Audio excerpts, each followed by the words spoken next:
Yo, man, you got any of that sweet stuff? I need a hit bad. You mean sugar? Yeah, that drug that makes you all wired. Whoa. Sugar's not a drug, bro. What do you mean? Sugar's a food that contains nutritional value. But like, it raises your dopamine, man. Okay, so do video games. You wouldn't call those a drug, would you? Huh? Coming at you live from Skeleton City. Q&A time. We got some good questions today, so let's just jump right into it. Hey, Diet Scam Man. Please explain to us who may not know, why is it that only the people duped into this bogus diet can experience lean, high VO2 max, and drug-free? He's talking about the Trifecta of Health. Please tell us how only you and your tiers can achieve high VO2 max, but people on any other diet cannot. So first off, to have the Trifecta of Health is to be lean, have a high VO2 max, and be drug-free. And why it works best on a low-fat diet, everything that I'm recommending with the skeleton pyramid, is because there's lots of people that have, one side of the trifecta. Like, there's lots of cyclists I ride with who have a high VO2 max, but they're not drug-free. They're all taking caffeine and stimulants. So they only have, they're lean, they have a high VO2 max, but they don't have the bottom portion of the trifecta. Or, there's lots of, like that one girl we did a video on, Liv Schmidt. She's lean, she looks great, she's lean, but she's not drug-free. She's on matcha and teas and all kinds of caffeinated drinks. And I know she walks everywhere, but I don't think she has a very high VO2 max. So what I have found is that the only way to have your best version of the Trifecta of Health is to be on a low-fat diet, because it's very easy to stay lean eating this way. And you have so much energy with your VO2 max, eating all the carbohydrates, you have tons of energy, so you can actually train and have a good VO2 max. And you can do this all because carbohydrates, fruit, sugar, all that gives you so much energy that you don't need to rely on caffeine and other sorts of drugs to make sure you have the energy to, stay lean and have a high VO2 max. And of course, this troll guy, he doesn't have a picture of himself. It's a blank profile, but I tell everybody this. I say, I use the Trifecta of Health because it's honestly like the best argument. If somebody has a problem with the way I eat or the way I look, they say, you're not healthy, you're too skinny. I say, well, I have the Trifecta. They say, your diet sucks. I said, well, I have the Trifecta. So basically, you can think it's a cop-out answer, but it's such a good argument that it always beats everybody. Anybody that wants to argue with me and say that, whatever, my diet sucks, I throw the trifecta at them and I say, do you have the trifecta? Of course, they never have the trifecta. And I say, if you can tell me a diet that gives me a better trifecta, I will eat that way. So that still stands. Whatever this guy's name is, if you can tell me whatever your diet is, I think he's a keto guy. If you can show me that you have the trifecta, you're lean, you have a high VO2 max, and you're drug-free, I will be keto. Why would I not? I'm only looking to have the most optimal health. That's what I'm looking for. So if there was another way to eat that gives me better results than what I'm doing, why would I not change? I'm not dogmatic to eating, from the skeleton pyramid. I don't care. I just want to be the healthiest and, happiest, most vibrant version of myself. And right now, I believe that's where I stand, and I have the proof. I'm, like I said, the trifecta. I'm lean, have a high VO2 max, and I'm doing it all drug-free. So I'm having the results I'm looking for, and if you can show me that you have better results than me, I will 1000% eat your diet. Why would I not? And how can you claim to be drug-free when sugar has been proven to be a drug that triggers dopamine in the brain similar to cocaine? Okay, so sugar is not a drug. Sugar is a food that has nutritional value. See, this is the problem. You don't understand what a drug is. A drug is something that you ingest, you eat, or you smoke, or you take in, something that you take in, put in your body that contains no nutrients, no nutritional value. So oil is not a drug. Oil is a nutrient. Sugar is a nutrient. Protein, those are micronutrients. These are not drugs. Whereas caffeine or cocaine or any of the other, illegal illicit drugs, marijuana, all these things, there's no nutritional value in marijuana. So when you ingest or inhale marijuana, that is a drug because it's changing your chemistry. So basically a drug is anything you put in your body that changes your chemistry. Sugar you put in your body and all the other micronutrients, yes, it's changing your chemistry. And to the dopamine part, a video game that raises your dopamine, but video games are not, you would never call a video game a drug. Just because something raises your dopamine, even what you're doing, like arguing with me on social media is like the number one dopamine trap that we all do. It's like, that's known that it raises dopamine. That's what the likes and the clicks and the scrolling, that's all dopamine. But I'm not going to sit here and say social media is a drug. Like, you're a drug user because you use Instagram and TikTok. That's not how it works. Because, again, a drug is something that you ingest, you put in your body that contains no nutritional value. So sugar is not a drug. It's a food that contains nutrients. The only claim to the trifecta you speak of is the lean. And it isn't a healthy lean, more of a sickly lean.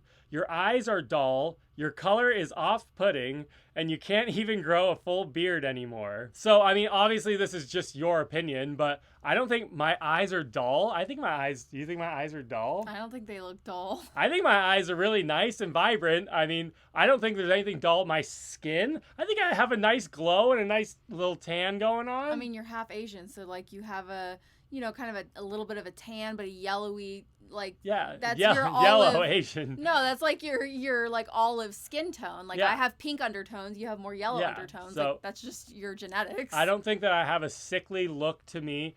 And as far as the beard, like, this is all I'm Asian. This is all the facial hair I can grow. I can't grow. You've never been able to grow any facial hair your whole life. Yeah. Until recently. And you only grew it out in your beard because you were trying to hide your double chin. Yeah, I found out I could grow a beard because I was trying to hide my double chin because I was getting so fat that I was like, well, if I grow the beard out, people won't know. And it actually kind of worked. But that's the only reason I used to not even have a beard at all. But it's weird. Like, as I got fatter, it's like, maybe I'm just getting to that age. I'm 36 now. I don't know. I have late facial hair genetics or whatever. But the point is, this is all the facial hair I can grow. I can't grow like a Grizzly Adams beard. That's just not in the cards for me. It only grows in certain places. But if you wanted to grow it out again, like when you were fat, you could get a big beard. It's just you don't want to, and I don't want you to either. Right. So the beard has nothing to do with my diet. Like, this is all the facial hair I could ever grow. And it's all the facial hair I'll probably ever be able to grow. The Fu Manchu, that's about as far as it goes. Out of every diet, Tier 1 is literally the best for weight loss. You can eat a lot and still drop weight. Then it easily regulates your hunger. Exactly, that's why Tier 1's the bone zone, because all the food in Tier 1 has lots of water volume. So you get to eat a lot, you get to feel very full,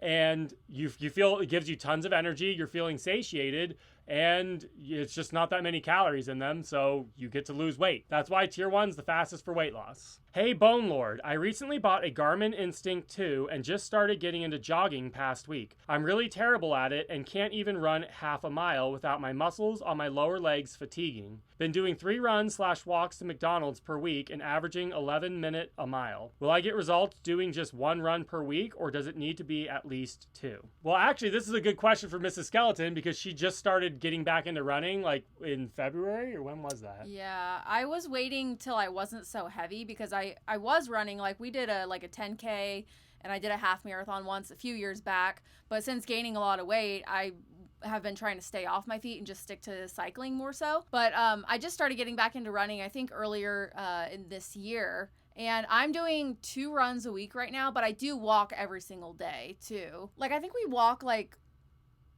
maybe 2 miles. Yeah, like 2 miles. Like, our morning walk's like 1.5 miles maybe. No, the morning walk's like 1 mile, and then when we go to the park after dinner, it's like another mile probably. So I think I started literally just running.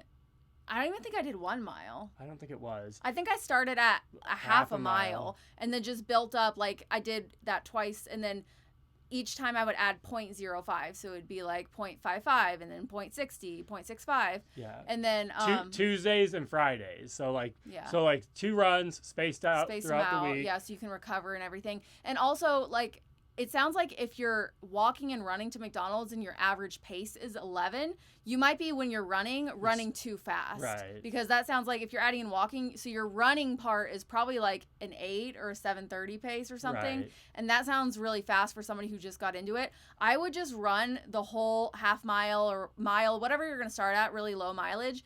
run it really slow the whole time. Like start at an 11 or a 12 or whatever you need to do to where you don't have to stop and walk for a little bit. Like you shouldn't be out of breath. You should be able to kind of maintain it the whole time and not have your legs hurting and your joints hurting while you're doing it. Yeah, like when she started, it was like, I said, just like go literally as slow as you need to go. You know what I mean? Like more like a jog. So it was like a 13-minute pace when you started. Yeah. And then each week, you know, or maybe every few weeks, she would just like increase, because the mileage every run would go up 0.05, and then the pace would just go up, you know, as she went along. So now she's around like a 10-minute. She went from like 13 or 14-minute pace, and now she's averaging around the 10-minute pace. I wasn't even really trying to up my pace. It just kind of naturally happened. I don't know if that came with like losing weight, so I was lighter on my feet, or if it's just I'm getting more used to it, but like I can just handle going a little bit faster now. Yeah, but the point is, the main thing with running is like slower always is better. Like as little mileage, like even you could start with like just running for 30 seconds and then next run do 40 seconds and then 50, you know what I mean? Like it can be within seconds, because it's so easy to get injured running. So I know I messed up my I got like plantar fasciitis and I thought I was taking it slow. That was like many years ago, and I thought I was taking it slow, and I ended up messing up my foot pretty bad.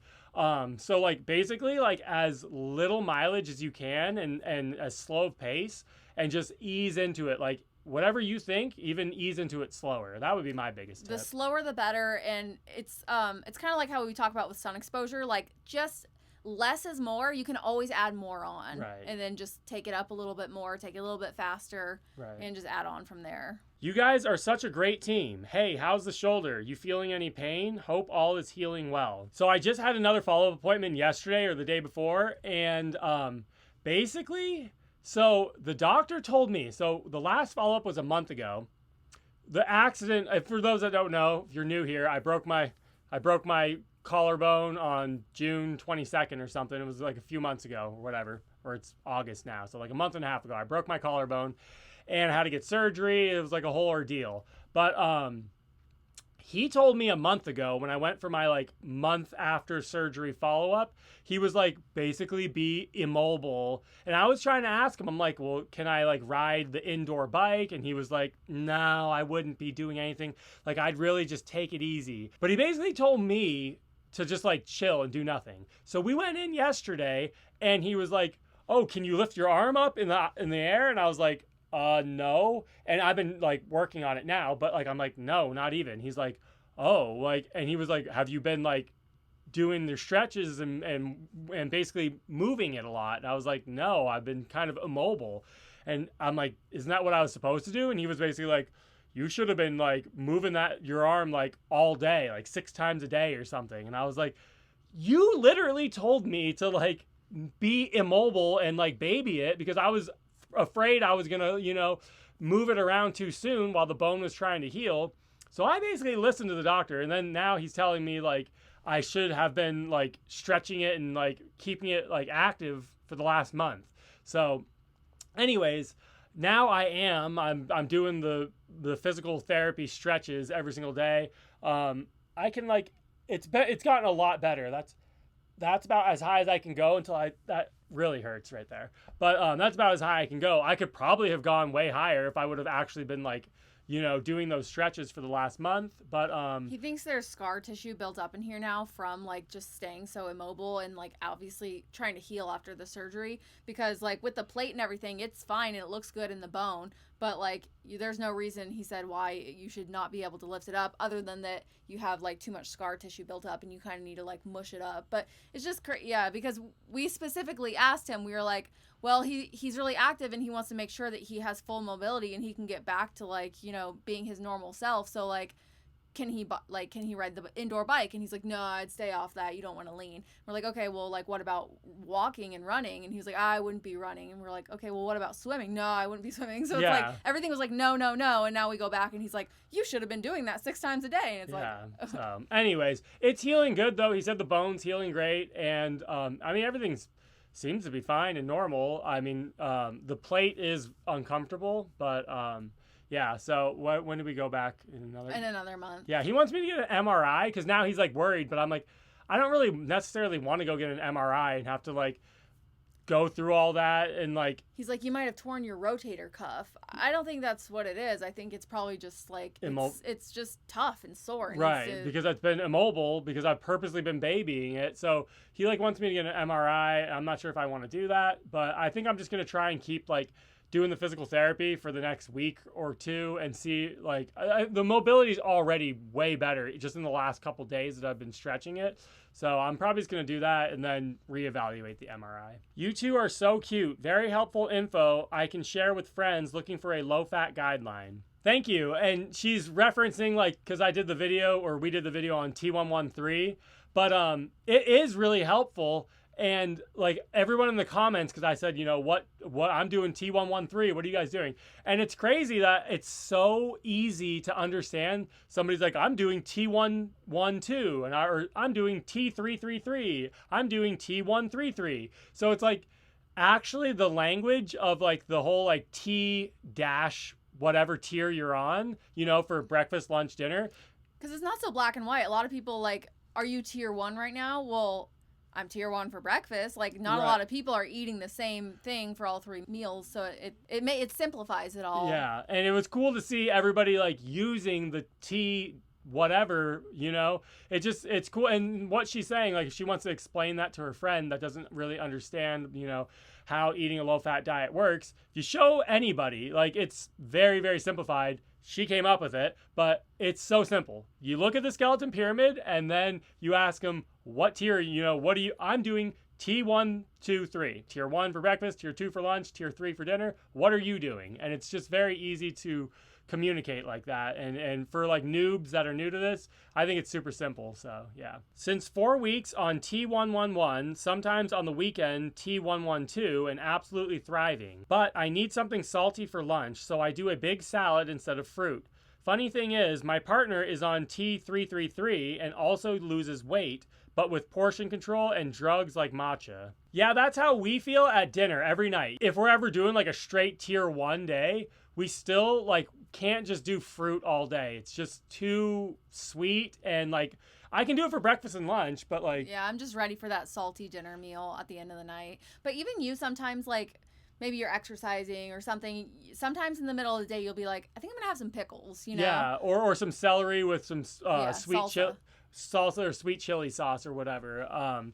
Yeah, sometimes it's usually, but sometimes in the middle of the day I'm looking for something salty, but always at night. That's why we do the veggie stir fry that she always makes.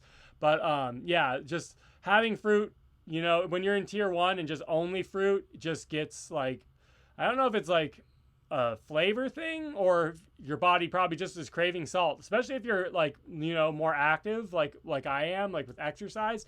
We need the salt by the end of the night. Can you please stop using AI? It's unethical, and commissioning an artist or using images on Google isn't difficult. I'm not sure exactly what he's referring to with AI. I think it's because, like, you know, when I say coming at you live from Skeleton City and like the whole little breaking news thing comes up, Mrs. Skeleton got like a good like AI image. She said like, you know. Well, like obviously you're not going to find on Google, which by the way, getting a Google image isn't supporting an artist either, so I don't know what you're talking about. But you're not going to find, like, if you type Skeleton City, like, what are you going to find? I just thought it was, like, a cool visual, so it's, like, a kind of a joke to, like, oh, look at these skeletons walking around in Skeleton City. It says, like, tier 1 terrace or tier 1 something. Yeah. But, like, you're never going to find that on Google. And you want me to commission an artist? Like, that image would cost, I'm not certain, but I would say at least $500 if we wanted that. Like, I'm not doing that. And it's cool because we've already changed that intro image like multiple times, so we can show like, oh, here's tier 1 terrace and there's my idea was like, oh, we should change it every day, but like obviously it actually takes a lot of time, and like I'm actually tweaking it, and I have to do Photoshop and stuff too, so it's not like it's just like, hey AI, make this image, and it does it first try. I know. So actually commission an artist, she's commissioning herself. Like, how dare you take away her credibility? She is the artist. Yeah, just because she's using AI, okay, well, she's still tweaking and making tweaks, putting it through Photoshop and things like that. So she is an artist, so how dare you offend her that way? Yeah, that's a stretch. But anyway, like, the point is, I would never commission an artist to make some silly skeleton city thing for our intro. Like, we're not that serious about it right now. Yeah, and we're not that rich either. Like, maybe if I was Elon Musk, I could pay somebody $1,000 to make me, an intro thing. But so the point is, I'm not going to do that. So the point is, if you either have the AI image of Skeleton City that's kind of funny, like, oh, that's funny, and it changes all the time, or you just have nothing. Right. Because it's either I'm doing nothing, I'm not commissioning an artist to make some dumb Skeleton City thing. Like, yeah, so do you want our channel to be more boring? Is that what you're asking for? Or how about this? Somebody on this blue planet, how about you make a donation, you donate to us, and then I'll take that money and I'll commission an artist for you. If you care so much, why don't you put your money where your mouth is? Otherwise, you're just asking us to make our channel even more boring. Not even more boring, but you just want us to have a boring channel, which we're not going to do. So maybe you should zip it. I have fun doing the AI thing and telling it. And actually, like you said, I'm commissioning myself, but you have to sit there and like say, I don't really like that. I want to change this and I want to change that. Like, it's just a fun like hobby. I don't have to do that. I just threw it in because I thought it'd be funny, but okay. Yeah. High protein for every meal with low fat and lowish to moderate carbs will get you shredded the fastest with the best physique. So basically what this comes down to is different strokes for different folks. Like, this guy's profile pics, he looks like he's pretty buff. He looks like he's into more of like a bodybuilder sort of deal. And whereas I'm more into, a VO2 max, cycling, running, that sort of deal. So,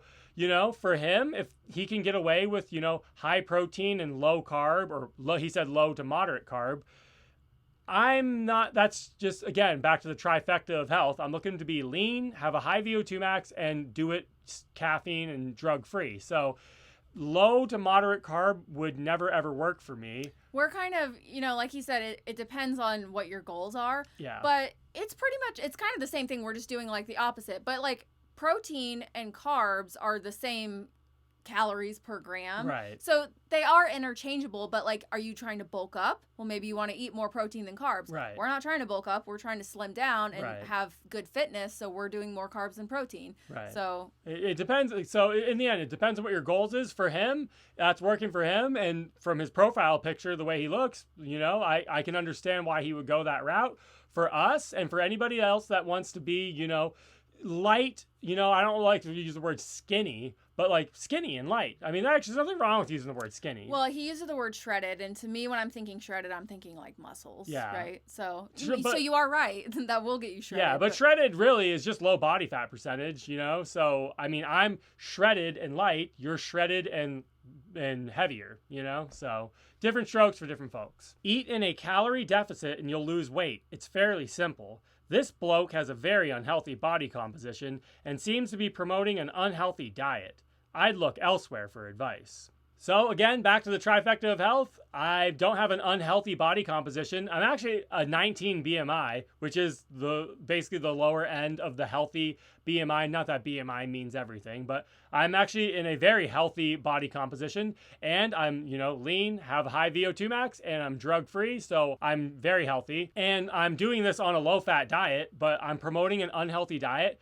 No, I'm just promoting the diet that all the blue zones and the Okinawans, they're all eating a low-fat diet. That's what I'm promoting. So if you have a problem with me promoting that, take it up with, the millions and billions of Asians and all the other cultures around the world that are basically eating the same diet. You just think it's weird because you're in America, or I don't know if this guy's British. He called me a bloke. But if you're in England or Britain or wherever you're at, everybody eats a lot of, fat, basically eating the same standard American diet that we're eating. So that's why you think it's an unhealthy diet. Also, he said just eat in a calorie deficit. Again, you go eat, fish and chips and Burger King or whatever you eat in England or wherever you're at. You go eat that in a calorie deficit. And then you come to me and tell me you look as vibrant, you feel as vibrant, you have as much energy as me and Mrs. Skeleton. There's no way you're going to do it just being in a calorie deficit with, your standard crappy diet. So it's not, calorie deficit, yes, but like macronutrients very, very much do matter. Always eat till satisfied, always unlimited, never measure anything unless it's fat grams. Sugar/fruit till evening, and then rice and chicken for dinner. The fat will literally drip off your body. Exactly, and this kind of goes with the last question, you don't get to eat the way this guy, and the fat's just stripping off, and he gets to eat, as much as he cares for. You can't do that on a Burger King calorie deficit. So listen to this guy, and that's the healthy diet. And I also have to add always unlimited. Maybe for him, it is always unlimited. The point is, it's not, I can eat unlimited of my diet and still get fat. So it depends on what someone's definition of unlimited is. But the main point this guy's trying to get across is he eats as much as he really cares for. And in the end, I eat as much as I care for too, We call it eating enough. I don't use the word unlimited because unlimited literally to him is unlimited. He will eat the house down. Yeah. So that he will get fat doing that. So unlimited, I don't know what this guy's version of unlimited is, but we say enough and maybe he says unlimited. Yeah, but either way, the point is you get to eat way more than, having a calories in, calories out with some like greasy Burger King, Arby's type of diet. I am absolutely thrilled that you recommended UVB exposure and not hormone D supplements. So many people have been brainwashed with propaganda about the sun being bad. With proper exposure, it is our greatest healing ally, while supplementation is very problematic. Yeah, so she's referencing the Skeleton Shield video we did where we talk about, Skeleton Shield. Maybe I'll put a picture up. But the D for shield stands for vitamin D. And when I say vitamin D, I mean, going out and getting some sun. We call it naked at noon.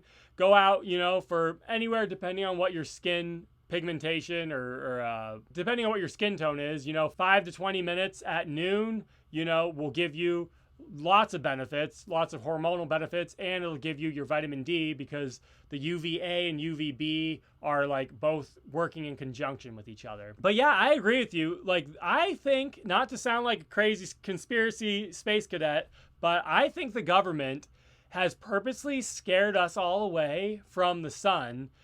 And see, it's just like with the calories. It's not, you have to get enough sun. Like, I'm not telling anybody to go out and bake in the sun for an hour. Like, honestly, 20 minutes is really tops. Nobody really needs more than 20 minutes of noon sun, depending on where you live. But, I don't know if it's the government. I don't know if it's the government, but like people are afraid of aging right now. Yeah. Like they don't want wrinkles. They don't want to look their age. Like we're in our mid 30s and I feel like we look about that, maybe younger, I don't know. Yeah. But we get sun every single day. And so if you're getting enough sun at the right time and you're not overdoing it, I think another guy mentioned skin cancer and stuff. Yeah. Are you getting skin cancer from going out for 5 to 20 minutes in the middle of the day?